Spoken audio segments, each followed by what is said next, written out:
Welcome to this installment of Living Legends. Today we have an absolutely amazing guest who is not really a guest but is a member, Bob Poynter, who teaches Sunday school, has been here for decades, has done a variety of other things with our ministry, but also has an absolutely amazing story in the world of sprinting and really even beyond in teaching. And so we'll get a chance to talk more into that. But first, let me get a chance. Anything that you want to say in opening to introduce yourself to our wonderful audience and even more so to our congregation? Well, I'd like to say that I am so blessed to be here. I've been at Emmanuel longer than I can remember. And yet I've always enjoyed being here and learning the Word. And so, again, I thank you for inviting me as being one of the legends that I'm sure a lot of people don't know about.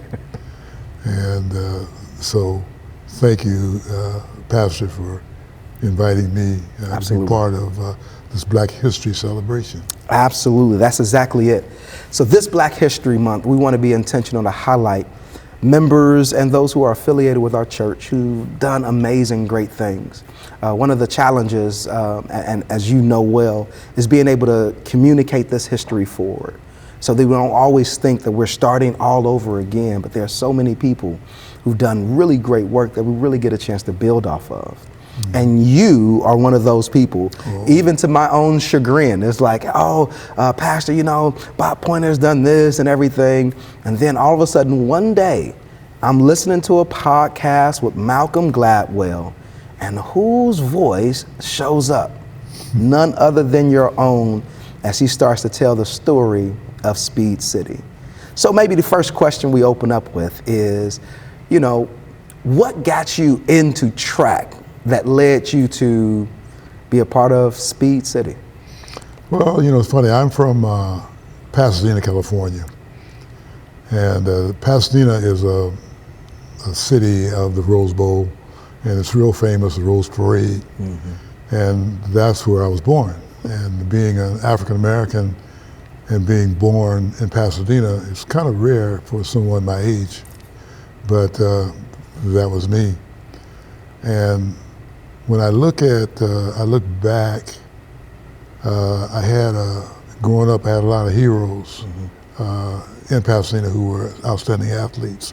Some of them, a lot of people are aware of say, people like Jackie Robinson. Okay, Jackie Robinson and my family were real close because they came from Georgia together. You know, my mother was from a place called Thompson, Georgia. And they were from outside of that. They were from another part of Georgia. It was close by. And they wound up being close friends. And why they moved to Pasadena, I don't know. So I was very fortunate to have a mom. My dad came from Kansas, from Fort Scott, Kansas. Okay. And by way of Tennessee. And he was one of the early African Americans that moved west to Pasadena for better opportunities. And the background I had was that I had a mother, only job she could get was as a maid. Yeah. And that's what she did, you know. And she worked hard. She worked 6 days a week, 7 days a week, a lot of times, and she could come on once a month. Wow. And my father was a janitor, and he worked 6 months. So me being an only child, I was left alone a lot and kind of raised up by him and an extended family, which lived all around us. So how did I get involved in track? Well, we used to, in those days, kids played. And you ran and you played all sports. It didn't make any difference what it was. And we used to race. And I used to finish fourth in the races. And so I get beat.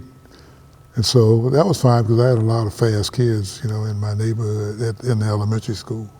I went to Garfield Elementary. And as a result of racing, I just kind of did it. And then they wanted to form a relay team of the 4 fastest to go against other part of the city. And they wanted me on the team because I was the 4th fastest, to make up a good relay team. But I didn't want to join because if I couldn't win, I didn't want to be a part. So what they did was the teacher decided to have a mock race during the lunchtime, and they let me win. And I thought I was hot stuff. So then I joined the team. So they had to trick me into it. And then, I was all right, and I'd run in the races, and I'd finish 4th. And then that was fine. But something happened, God had a plan for me, and I kept getting better and better. And I got to the point where I could beat them, but I thought they were faking it. I thought they would let me win. Right. And then all of a sudden, I became one that became a star. By the time I got in junior high school, I was beating everybody in the whole area. Wow. And I didn't even know I was good. I just thought I was just all right. And then all of a sudden, I'm in junior high, and I qualified for the high school division in junior high and stuff. And then I wound up going, first time I'd ever been out of the area, I went to the section meet, Southern Section, which is the toughest section in California. Wow. And I did all right. I got 5th. Okay. And stuff. And I thought, well, that's all right, So that's basically how I found out. And then when I got to high school, I was winning races, but on slow tracks. And I didn't know that I was any good at all. I thought I was just all right. And the press, I started getting press stories telling me that this guy is up and coming and so on. And I didn't pay attention to it because, I looked at my times on a slow track, and I looked at other people's, and they were faster than me. But I wound up as a junior, finishing 2nd in the 100 and winning the 220 at that time. So I became a double winner at that time. And all this time, I just thought I was all right. You're doing pretty good for being all right. Yeah. And then they said, well, you're gonna go to the state meet. And I didn't even know what the state meet was because I hadn't been out of Southern California. So they said, you qualified for the state championship. And it was held at the LA Coliseum. Wow. And all of a sudden, as a junior, and somehow I won again. And then all of a sudden, I'm California state champion in the 220, 2nd in the 100. The next year, I'm a senior. And now the expectations are high, because look what you did junior year. Yeah. And so I get on and I won at that particular time. I won the 200, and I got I think another place in the 100. The 100 is a hard race because so I did that. So that's what I did, and then I started getting. At that time, they really covered sports, high school sports, and I became somewhat of a star. Wow. Wow. Yeah. Yeah. So then so this is high school, and you don't initially go to like a large school initially, do you? So out of high school, do you go to a large college or what's... Okay, now this is what happens. Now as a senior, if you know anything about USC, it's right across the street from the Coliseum.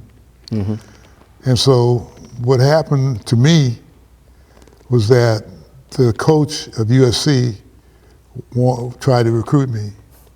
Okay, he wanted me to become. And they had a guy named Charles Dumas, who was the first high jumper to jump 7 foot from Centennial High. And they had another guy named Charles Lindsay from Manual Arts. That's the school that my wife went to. Okay. In the inner cities of Los Angeles. And so they were going to recruit me as the third African American at USC. Wow. And that would have been me. But the problem dealing with education is that I was a pretty decent student, but I just took courses. I didn't take the right courses because I didn't have any counseling. Okay. And I didn't know, what you needed one to do. course from another. And my parents didn't know either because they were just regular folk. Wow. And so they sent me these recruiting letters, and I took recruiting trips to USC. And I turned in my papers, and guess what? I didn't qualify. Wow. And so what they did, they recommended, they said, well, why don't you go to community college, Pasadena City College, where that's where Jackie Robinson and Mac Robinson went to that junior college. And by the way, I'm in a Hall of Fame there also, along with them. Okay. Wow. So I go to Pasadena, and I run 1 year for the junior college level, and I win the state community college champion. So now I'm the community college state champion. And the high school was located on the junior college campus. Okay. So it wasn't hard for me to make that transition. So I'm all hot to trot. I think I'm ready to go to USC. And again, academically, I'm a decent student, but I'm just taking courses. And I had no counseling, and I didn't know what I was doing. Yeah. And then after that year ended, again I applied to transfer into USC. Guess what? Turned down again. Not the right courses. No one told me what courses to take. And that's where a counselor comes into play. Right. And they didn't expect too many African Americans to move on. Yeah. And so I got caught up at that time. Wow. Wow. Yeah, and so then I was applied again, got turned down again. So 3 times. Yeah. So they said, well, you got to go back to junior college and make up some courses, but they never told me which ones to make up. And that happens to African American students. You don't all the time. You don't have the background. Like I look at my grandkids. I have one that's at USC, one that's at Cal. They have excellent background because they know what you have to do and stuff. And so they're great students. But in my case, I didn't have a clue. Wow. All that time. So what was happening is that the next year, my sophomore year, I didn't run for the community college. Okay. I didn't run at all. So I decided to join a track club. And the track club was called the Southern California Striders. Now that happened to be one of the top clubs in the country. Okay. They had graduates from USC, UCLA, Pepperdine, all the big schools. And so I joined their team, and I ran that kind of open track. Okay. All right. So what happens is that ends, that year ended, and I got a chance to travel to Fresno, to Modesto, all kind of places like that, because I hadn't been out of Southern California too much. Okay. And so I'm traveling, and I'm getting exposure, and I had talked to Bud Winter during my junior year, and he told me about San Jose State. Problem is, I didn't even know where it was. San Jose State, I might as well have been on the moon, 'cause I did not know. And as a result of being at San Jose, he said, well, why don't you come to San Jose State? Well, I had a friend, and I was taking a night class, actually on religion, which is amazing. And this friend named was Cleveland Williams, and he was from Michigan. And he was going to go to San Jose State. Okay. And he said, well, why don't you come with me? Well, I thought about it, and I had a girlfriend who was there, and I think about that. Right, that always helps. Yeah, who later became my wife. Even more reason for it to help. Yeah, and then my dad and my mother split up. They got a divorce. So my dad had the house, and my mother was during their living on the job, and that's one reason why they didn't make it. And then so my dad, after he got the divorce, he decided to get remarried. And the woman that he wanted to marry wanted me out the house. So I had to go somewhere. Saying, Josie, here we come, right? Yeah, I couldn't go to USC, so I called Bud Winter, and I said, well, I want to come to San Jose State, because I could get into San Jose State. So he said, oh yeah, we want you real bad, So we had a going away party, and me and my friend jumped on the bus, came up here, sight unseen. You talking about faith. I had never been to San Jose, didn't know where it was. All we did, we just got a bus ticket, hit the bus. Wow. Wound up on Post Street with our bags. So now this gets you to San Jose State, which is like, of course, we know it now. Even the idea of Speed City, like that, it didn't start being called Speed City really until I got there. Yeah. See, because what happened at San Jose State is that I didn't know, when I came to this place, I didn't see any black people. So I said, whoa, this couldn't be a good place. And then I saw somebody driving down the street and they waved. And if you know anything about San Jose City and Cass Jackson is from, his mother was Inez Jackson, head of the NAACP. His family was driving down the street and they waved. And I said, oh, there's one. There is somebody else here. But in the meanwhile, we walked to the college and we found out where the coach's office was and went in there and said, well, we're here. And I said, well, where are we going to live? Because I had no clue, And so he had a card catalog and he said, well, there's a house on 5th and St. John, and a fellow's running it by the name of Charles Alexander. They're having his funeral. Memorial's coming up this next week. Yeah. Wow. And stuff. And he said, see him, and he'll give you a room for $25. And I had a scholarship. Scholarship was called Work Aid, where you had to work for your scholarship. So we walked up the street and we checked in, and that became known as the Good Brothers house, at that particular time. And so then the coach, I asked the coach, I said, well, when does practice start? I'm used to starting, in the spring. He said, oh, it starts about a half hour from now, so get ready. And the track was not close to the school, so we had to hitchhike to the track.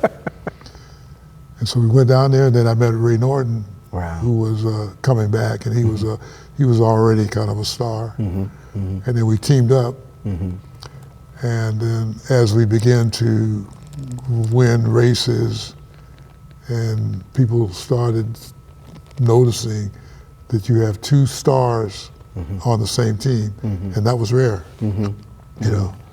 Especially at a school that's a small school like a San Jose State, right? Yeah, and economically challenged. Yeah, absolutely. Yeah, and stuff, and had a dirt track, and they didn't have, what separated San Jose State from the other state schools is that Speed City. You know, they're known for that. They try to be known for other stuff, but that's the main thing. Today, when you say San Jose State, they think of our era and stuff. Wow. And so that's how it became known what it was. And do you remember what year did you actually get to San Jose State? I came there late '58. Okay. And I ran the 59, 60, and 61 Okay. at San Jose. But you know what put San Jose State on the map? No. Okay, we would run in track meets like at Fresno, and Modesto, the Coliseum, Compton, meets in California because of much of the country was segregated. The civil rights law, voting rights hadn't been passed until '64. Right. So there are certain places we didn't go and stuff. And so since we were so popular, we'd get invited all over the place. And there was a school called Abilene Christian, and they had a sprinter by the name of Bobby Morrow and Bill Woodhouse. Okay. And they were two white sprinters who they wanted us to hook up with.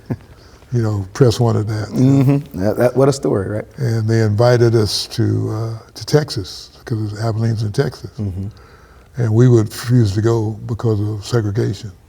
So you could see the first beginning. Yeah, the civil rights and sports kind of coming together. Yeah. Yeah. So that's what it was. But what put San Jose State on the map was that the coach couldn't afford much, so he would depend on meet promoters to bring in talent. And since we were the stars, they all wanted us, so they would pay for the rest of the team, to come. And so we got an invitation to the Pennsylvania Relays. And I didn't even know where that was, Wow. Because I'd never been east of that's all the way across the country. Yeah. Yeah. And you have no internet. You didn't have all that stuff in those days. So we got this invitation, and they were going to pay our way. Wow. So we said, all right. We jumped on the airplane, and we wound up in Philadelphia. And we ran in the Penn Relays, 40,000 strong. Wow. People, and we won all the stuff. And for the first time, the people there, they only know stuff that's going on in the East. They don't know anything west of the Mississippi. So what they did was they called it San Jose. They didn't even know how to pronounce it. The Spanish pronounce it. Yeah. So we won, and everybody was saying, ooh, they thought we were a historically black college because we had gold uniforms. And right. They didn't know, they didn't know where it was. And so then we became known all over, the UPS, AP, press, and all that. Wow. So that put San Jose State on the map, and that's why people know it today. Yeah. When they think of San Jose State, what do they think of? Track. They think of track. They think of activism. Yep. Activism. They think of sometimes Harry Edwards. Yeah, absolutely. When he came, And so he comes after you. You had already left. Yeah. Okay. Except that when he first came, he came from Fresno and he stayed with us in our apartment. Okay. And stuff. So I've known him. All these guys I'm talking about are my personal friends. So yeah. That's absolutely. And so, and that kind of brings us you have your hat kind of is, in many ways, is telling the same story, right? Yeah, I have a friend of mine named Lester Bond, and he's into hats. So he did this decoration, and he wanted to tell the history on the hat. All the people on it are either Olympians or they're world class or they're gold medal winners or medal winners and so on. So, that's where they are. Yeah. And stuff. Wow. And so I wear the hat because it tells history, and people always ask about it. And you can't look at the hat and not see Bullet Bob Poynter. Everybody has a nickname. Everybody has a nickname. Oh yeah, and Chuck Alexander gave everybody a nickname. All right, so I mean, you're there. You're with legendary coach Bob Winter. Bud Winter. Bud Winter, who transforms in many ways the field of sprinting and in some ways sports altogether with this notion of relax and win. Mm-hmm. How have you lived into that? Or how difficult was that for you to grasp? Well, see, I'd never really been coached a lot, so I really didn't know anything at all. So he was my first real coach. When I was in high school, I had a coach who was a counselor, and he didn't know too much about track, but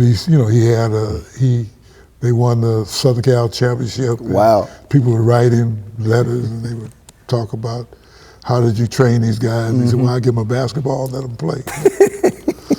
And stuff, because he's honest. Like, tell the truth, right? Like, I didn't. He's coached for 3 years, and he had a champion every year. So talk about being blessed.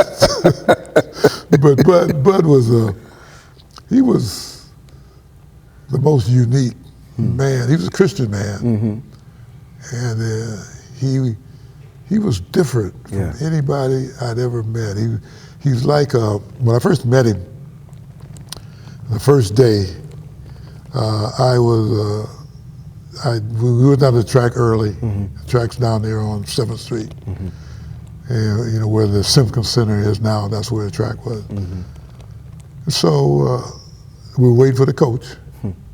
So I look across the field, and somebody's driving across the field in an old Ford. And he has gun racks on it, he has fishing poles, and looked like a farmer. I thought, oh man. I said, who is this guy, Yeah. But he was actually a genius, because, he was a great motivator. Yeah. And he knew how to, he could sell ice to the Eskimos, everything he said, you kind of believed. Yeah. And he was one of the first ones to come out with, relaxation in sports, because if you notice, if you look at all-star athletes, one thing they have in common, it almost looks like it's really easy for them. And that's the period of relaxation. Yeah. And that's what he taught, because he happened to be involved with World War II and stuff. He trained pilots and stuff to relax under pressure as they were fighter pilots. So as he began to teach, he taught his theory. And he wrote a whole bunch of books, and that was one of them that you probably read. And they said, do you want to be a sprinter? And he liked sprinting, and he liked high jumping, and he wrote books on that and stuff. And I remember him, he actually passed away when he was being inducted to the Hall of Fame. Wow. Outstanding man. And so you get a chance to learn under a world-renowned coach. You go on to set records and hold titles, so many different ones, right? I'll have to go through the list and didn't even pay attention to. Yeah, it's a lot. More than I can fathom. Mind blowing, right? Oh yeah, I mean, I couldn't believe that I've been inducted to a bunch of Hall of Fames. Wow. And stuff that was never planned by me. Yeah. This is actually God's story. Absolutely. Because I never expected nothing. But God had a plan. Yes, He did. Which great segue, right? So, then for you in all that you're doing, how did faith kind of play a part into becoming a world-class sprinter? Well, one thing it did was, we were not wealthy. We were poor but I traveled all over the world. I went to Europe, I went to Africa, and I've been to a lot of different places. I was in Africa when a lot of those countries were getting their independence at that particular time. And so, I saw that. And we did clinics and one thing I tell you about, I'm kind of jumping around. That's so totally fine. You got to hang with me. Absolutely. We're in it together. Yeah. So, I finished second in NC2A, and I was on they had the Russia-USA meet. I was a gold medalist in the 4x1 relay and second in the 100 to Ray Norton. Both of us were 1-2 in that meet, and that's against the Russians during the Cold War and stuff. Which I know means a whole lot. So here it is. Yeah. We're in the Cold War, and the best American athletes are black. Like, this is just mind-blowing. Even if you still think about race relations and all at the time, how much African Americans continue to push the envelope forward, even representing the country. Well, being an African American, you also have to realize that you didn't have a lot of choices, and so you were sort of lumped into one area. You usually basketball or football, track, otherwise poor people's sports. Right. It doesn't cost a lot. You can run outside. Yeah. But you definitely not going to be playing golf. So you might not be the next water polo guy. And so now you do this. You learn under coach. You get this stuff. But then even after your career ends, in many ways you start a brand new career, world renowned in many ways in coaching. Yeah, it's kind of the same thing when you talk about a career. I had no examples of people that had done stuff. Yeah. So I really didn't, although I went to school, I didn't know what I wanted to do. So God had a plan, and I didn't plan nothing. I just kind of went along with whatever it was. And so it's funny, I had a long career in track. Yep. A lot of wins, a lot of championships, a lot of travel, and then it's over. Yeah. And I tell you how it was over. For me, like most of the guys I talk about made the Olympics, and they always associate me with the Olympics because I didn't, but that was my goal. Your goal was to make the Olympics. Okay. And yet, I never made it. But why is it that I'm associated with these Olympians all the time? My name always comes up with them, And so when you look at God and you look at God's plan, He had a plan for me. And I didn't know what it was at that particular time. So as a result of that plan, it also involved who I am as a person and stuff. The person that I've come in contact with all helped to develop who I am. I never knew I was going to become a teacher. Somebody told me that, crazy. I never knew I was going to teach DIW. And then all of a sudden, I was pulled into that. And, it's kind of funny, when you look at your life and where it has gone, you're just amazed what God does. Absolutely. And it's kind of funny thing, like when my career was ended, I had a poor season my third year in college in NC2A. I didn't do very well. All right. So after that, track was over, that I thought. And then I got married at a very young age, immature, but I got married, luckily, because she was an angel, my angel. So I got married early. Then guess what? I got drafted in the Army. And I hadn't finished school. So I hadn't finished school, I'm drafted in the Army, and all of a sudden, I thought the world was going to end, because that was when, people getting killed in the war. They serious. Yeah. So they sent me to Fort Ord, right down here to Monterey. And they're going to train me, to be a soldier. And I'm thinking, oh, the worst is worse. I got married, my wife is by herself. Yeah. And she moved to Berkeley, and here I am in the service. And then it's about 6 weeks. On the 5th week, some general flies out from Washington, and they want to see me. And I said, well, man, am I in trouble? Right. What did I do? Because you don't want people calling on you. And then he walked in and he said, where do you want to be stationed? I said, well, where do you want to be stationed? I never heard anybody asking you where you want to be stationed. In the military, they tell you what you want. You going here. Yeah. Yeah. And he says, because we have noticed that you are a world-class athlete, and we want you on the all-military track team for special service.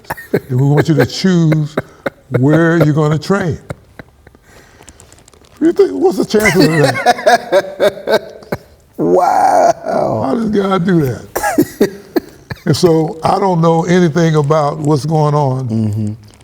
So there's a map in the back, and I'm trying to figure out how I can get close to my wife. So she's in Berkeley, and I see a spot that says Presidio of San Francisco. I don't know nothing about Presidio. So I decided, well, I'm going to pick Presidio. And the general said, all right, we're going to send you to Presidio to train for track. Good idea. So I went back and told everybody, hey, I'm going to Presidio. And orders came down that said something different. It said Fort Dugway, Utah. That's where they dropped the atomic bomb. And I'm saying, oh God. I said, this man tried to fool me. And then they had some orders that came down and overrode those, and they said Presidio. Okay. So I go to Presidio, right? San Francisco.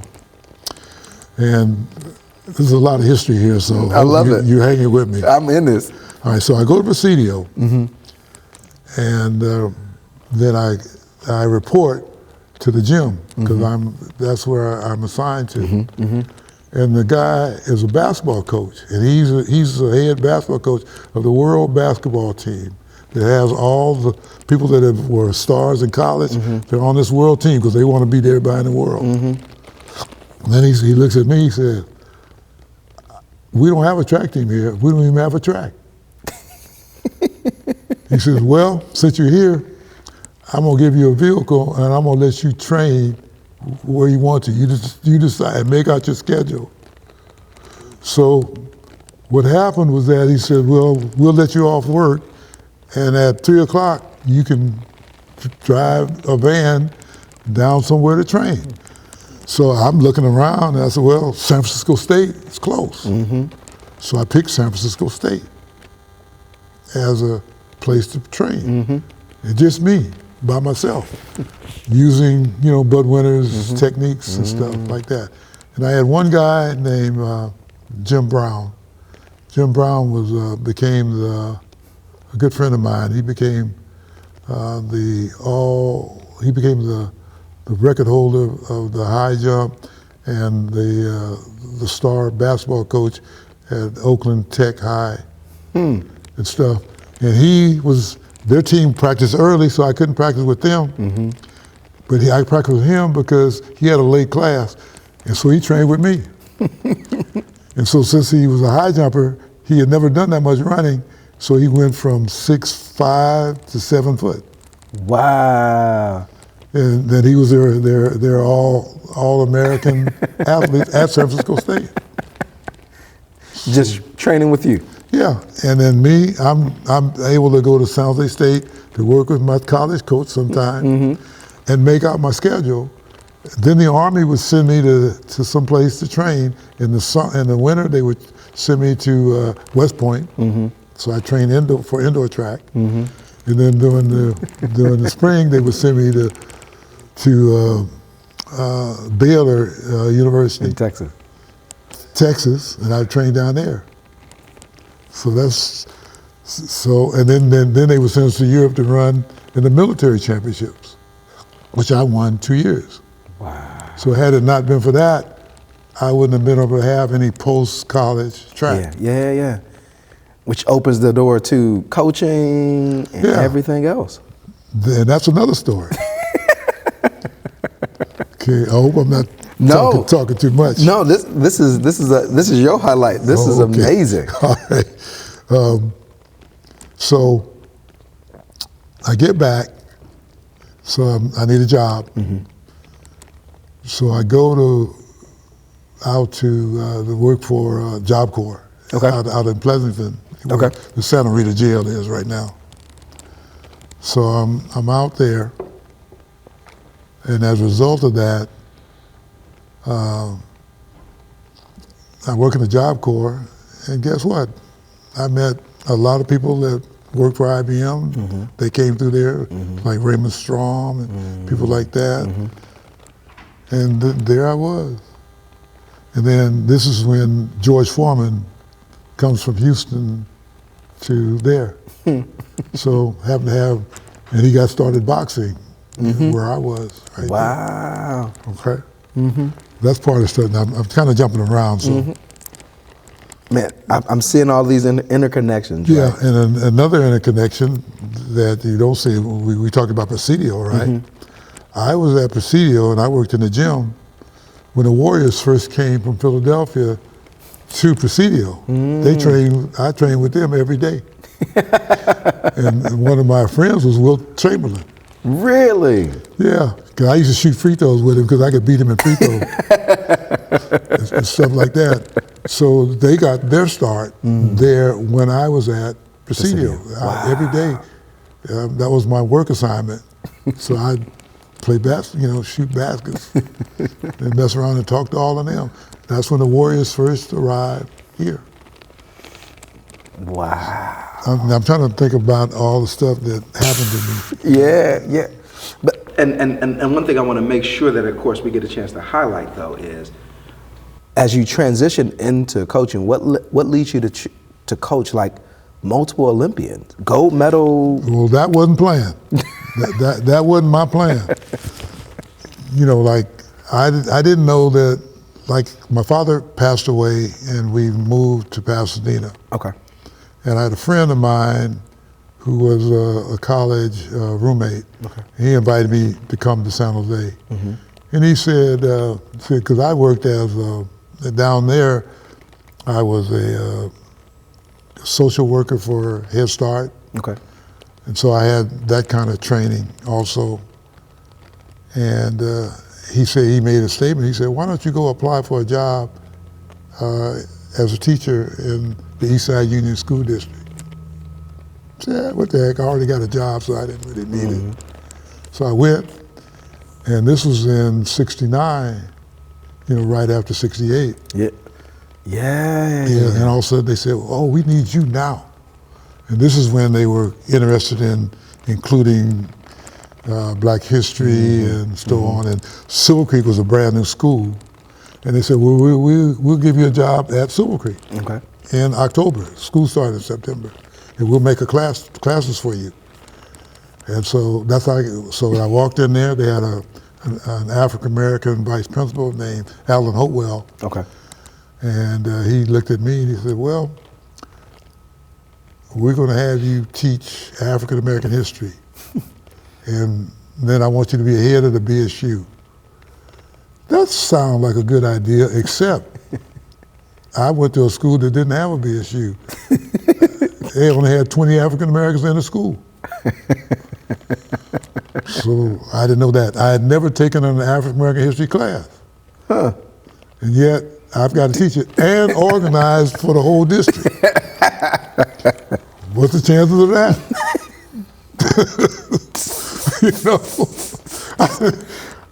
I'm saying, boy, God put a lot on my plate.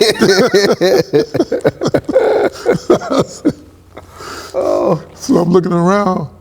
So I said, well, give us a chance to move back up to San Jose because we sold our house and we moved up here. So I started out coaching cross-salt basketball, and then they found out, of course, I had a track background, so naturally I'm going to be the track coach. Right. So I become the track coach, a track coach. One of them, I became an assistant coach. Okay. In charge of the sprinters. Okay. And then out of that, I started, my philosophy is that everybody's supposed to do good. It doesn't change whether it was in the classroom or whether it was on the field. It's all the same principle. Yep. Principle is that I expect people to do their best, even if you win or lose. Absolutely. And if you keep doing it, you're going to lose, so don't worry about it. That's part of life. Yeah. And stuff. So I always took that principle, and I always had a lot of sprinters using Bud Winner's principles. Yeah. Always. And everybody said, well, how do you have so many sprinters? I said, well, I don't know. They just do what I tell them to do. And they believe in you, and so I tried to project a positive role model, for them. Yeah. And then out of that, who would think that 2 Olympians would come out of that? They came out of the same neighborhood, East Side. Really? Yeah. They didn't live too far away from each other. They were about 4 years apart. Wow. And I made them all leaders in the BSU. They were in my class. Everybody wanted to take African American history, so they took the course, and that was an elective course. The U.S. course was required, so they had 2 history courses. And I always kid them. I always say, you have a more complete history than anybody else. Correct. Yeah, because you had both. Both. Yeah. And then I had Millard Hampton, a guy that I coached for 6 years, and he made the Olympic team when I was coaching at San Jose City College. I coached over there for 6 years. Okay. While I was teaching, while I had a family. Yeah. So busyness is not something that you're not used to. Yeah. So I got a chance. All the principles that I learned in training, I applied it to the classroom. It's all the same to me. Yeah. I expect kids to do well. Like you were talking to Ben Johnson over there. I had his kids. And they used to say, Coach Poynter is crazy. He'll come to your house. you don't want to be messing up with him. And that's true. Right. Because you expect it in all aspects of life, right? Yeah. It's not just these track principles literally become life principles. Yeah. Yeah. They were, and that's what my life has been based upon. And I still have kids today, and they always talk about what I did. Yeah. I started the first girls team, by the way, too, which is another story. And so, I've done in my life, I've had a full life, Yes. These 85 years of 85 years young. have been around, and I look at my life, and I've really been blessed. Yeah, absolutely. One thing that a kid told me, he was, I also won a bunch of awards, and I was Teacher of the Year and all of that kind of stuff. And he said, "You're a good teacher." And I said, "Well, why do you think that?" Because I don't look at myself as nothing special, because I'm looking at a whole bunch of good people, really good. Yeah. And stuff. They said, "Well, because you care." I said, "Wow, that's heavy." Because, and I did care. I care about them. I wanted them to be successful. I always told them, if you're successful, I'm successful. Yeah. Yeah. Yeah, because that's important for me. Because I know I'm never broke because you're gonna have some money. So I can't call on nobody broke. Well, first let me say thank you so much. As we open up our celebration for Black History, what a great way to do it. With just an amazing life, a God-filled life. Like you didn't try to do all of these things, God does it. But for this moment to be able to tell your story, you truly are a living legend. And I'm so thankful that you took this time to sit down and just share a little bit. Hopefully, hopefully we'll get together again, because there's some stories that I still want to dig further into. There's when you're 85 years old, you lived a long time. When you get there, prayerfully so. You'll see that. Prayerfully so. Yeah, I was trying to remember all the stuff because I was at this church before this was built. And before that Family Life Seminary was built. They just had one building. That was a long time ago. It was. And I'm trying to think of all the people that were, my mentors. I had a lot of great mentorship here, that was here. Deacon Dillon, I remember him in teacher. Deacon Little. Yeah. All those people have gone, Yeah. Yeah. And I was talking to Deacon Davis the other day, and he knows everything there is to know about anything. A mind like a steel trap, Yeah. I tell you. And stuff, and so it was wonderful talking to him about what this church has gone through, and remember when you came, Almost 11 years now. Yeah, I remember you said you were going to stay for what? But 20. 5? No. I've always said 20. So we got 9 years, y'all. No. 20. Oh, that was the goal? Right. Oh, okay. So. Yeah, so thank you for including me in this great celebration. I feel honored. It was kind of nerve-wracking because I didn't know what you wanted to talk about. There's so much too, because it's so much. But I think you did a phenomenal job. Well, and that's the problem with me. Like kids say, "Well, tell your story." I said, "Well, it's like a book." Like somebody read that Roar thing. They said, "Man, that's a book." Right. Yeah.